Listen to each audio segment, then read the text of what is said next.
Thank you, Chairwoman Stevens and Ranking Member Baird, for holding today's hearing on reauthorizing the National Institute of Standards and Technology, or NIST as we all know it. American businesses and consumers depend on the work done by NIST, and I appreciate that Dr. Copan is here today to give us a greater insight into that.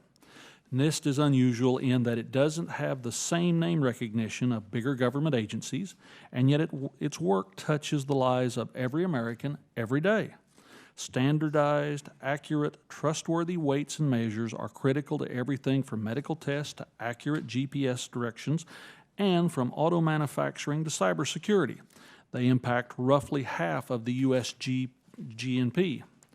Especially, NIST work is the foundation on which U.S. competitiveness grows. NIST core measurement science programs aid American businesses in overcoming technical obstacles, I should say. Maybe I'm the technological obstacle, but overcoming technical obstacles, fulfilling an essential role that companies cannot do themselves.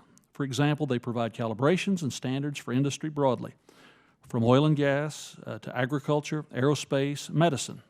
That's why this committee has a long history of bipartisan support for NIST, and it's why I'm hopeful that we can work together on legislation that will give NIST the resources it needs to support our continued economic growth.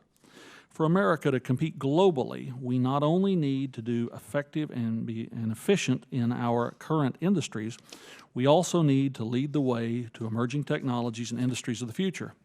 China has made it an explicit goal to surpass the U.S. and become the world leader in critical technologies like quantum information science, artificial intelligence, advanced manufacturing.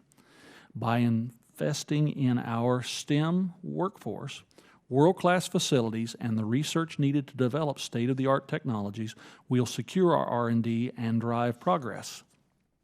NIST is critical to U.S. leadership in AI, quantum technologies, and other emerging technologies.